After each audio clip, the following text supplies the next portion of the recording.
Bonjour à tous et bienvenue dans ce nouveau décryptage. Aujourd'hui, on a une opportunité géniale, transformer de superbes informations en une véritable masterclass pratique, parfaite pour les débutants. Le sujet du jour, le célébrissime foie d'agneau yéménite authentique. C'est un plat hyper chaleureux, le genre qui crie tradition dès la première bouchée. L'idée ici, ce n'est pas juste de balancer une liste d'ingrédients, non, pas du tout. On va vraiment s'imprégner de la méthode pro, étape par étape, pour maîtriser ce grand classique du Moyen-Orient. Allez, il est temps de percer les secrets des chefs. Mais voilà, la grande question. Comment on obtient un foie parfaitement tendre? C'est le truc qui hante littéralement tous ceux qui débutent avec les abats. Comment on fait pour éviter de se retrouver avec, disons-le, une semelle de chaussures un peu caoutchouteuse? Eh bien, il n'y a pas de magie là-dessus. C'est juste une combinaison super précise, une préparation méthodique et des techniques de cuisson ultra rapides. Allez, c'est parti, on plonge dans le vif du sujet pour décortiquer tout ça. On attaque tout de suite avec le premier chapitre, les techniques de coupe et de préparation. Parce que oui, toute grande recette commence bien avant d'allumer le feu, ça se passe directement sur la planche à découper. Pour nos 500 g de foie d'agneau frais, le processus est super logique. D'abord, on lave abondamment à l'eau et au citron. Ça, c'est pour purifier la viande et équilibrer son goût naturellement assez prononcé. Ensuite, l'égouttage. C'est absolument fondamental. Pourquoi ? Eh bien, si on laisse de l'humidité, ça va créer de la vapeur dans la poêle et ça va nous empêcher de saisir la viande correctement. Et enfin, via la découpe, qui obéit à une règle bien stricte. Et cette règle d'or des pros, c'est de ne pas couper trop petit pour éviter le dessèchement. C'est le secret absolu pour protéger l'intégrité de notre viande. Si on coupe des morceaux trop fins ou trop petits, ils vont littéralement perdre tout leur sucre à la seconde où ils toucheront la forte chaleur, et ça deviendra irrémédiablement sec. En gardant des tranches moyennes, on crée en fait une barrière naturelle qui enferme le jus à l'intérieur. C'est comme ça qu'on garantit cette fameuse tendreté à la dégustation. Ce qui nous amène au deuxième chapitre, la règle de la cuisson rapide. Bon, la préparation est au top, maintenant on accélère le rythme au fourneau. Et le choix du matériel, croyez-moi, c'est tout sauf un détail. Il nous faut impérativement une poêle très large. L'idée, c'est que chaque morceau de viande soit en contact direct avec le métal brûlant.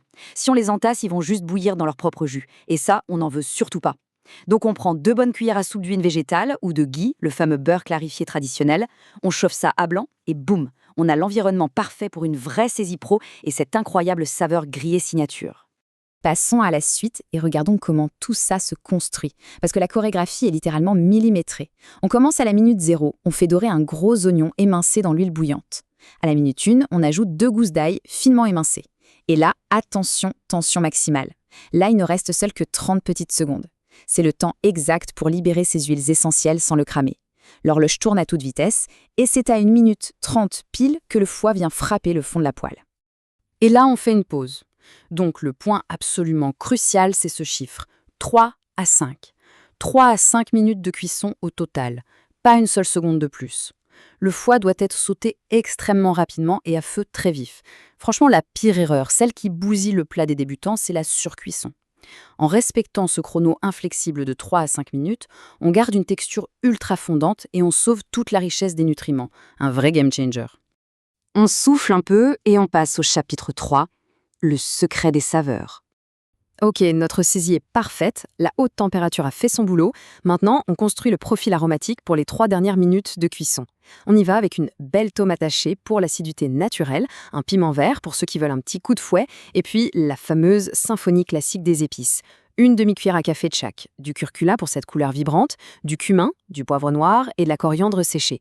Ça, c'est notre fondation aromatique et elle est fantastique. Alors, ce qui est vraiment super intéressant ici, c'est ce petit détail hyper subtil, une très très légère pincée de cannelle. On en met une quantité infime, donc on se rassure, ça ne va pas du tout transformer le plat en dessert.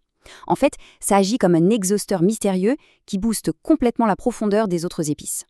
C'est exactement ce petit rien du tout qui donne au foie sa vraie identité yéménite. Le fameux secret jalousement gardé des cuisines familiales. Et pour finir en beauté, chapitre 4, la présentation parfaite du plat. À ce stade, l'odeur dans la cuisine est juste enivrante. Mais l'exécution magistrale n'est pas tout à fait terminée. L'intégration des éléments acides et frais, c'est une vraie science. On met le sel pour faire exploser les saveurs, le jus d'un demi-citron pour le peps immédiat en bouche et bien sûr, la verdure de la coriandre fraîche. Et là, attention à la consigne vitale, on retire la poêle immédiatement du feu. Ces ingrédients ne doivent surtout pas cuire et ça évite aussi que la chaleur résiduelle ne vienne ruiner notre cuisson de la viande qui était chronométrée à la perfection. Pour boucler cette masterclass dans les règles de l'art, il faut évidemment parler de l'expérience de dégustation.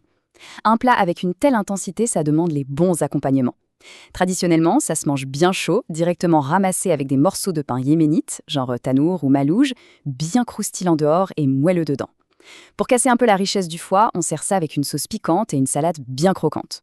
On ajoute un dernier petit coup de moulin à poivre noir, quelques gouttes de citron frais, et voilà, le repas est complet. Ce qui nous amène à la conclusion de notre décryptage d'aujourd'hui. Comme on vient de le voir, la perfection culinaire, ce n'est pas la difficulté, c'est juste le respect strict des bases, une coupe réfléchie, un chrono sans faille et un équilibre intelligent des épices. Du coup, une fois qu'on a maîtrisé tout ça, une question fascinante se pose. Comment on va continuer de s'approprier ces traditions? Quelle touche spéciale, quelle nouvelle épice ou quelle technique viendra enrichir cette merveilleuse fondation dans nos propres cuisines? La cuisine, c'est vivant et c'est pour ça que c'est si passionnant. Un grand merci d'avoir suivi cette exploration gourmande et à très vite pour de nouvelles découvertes.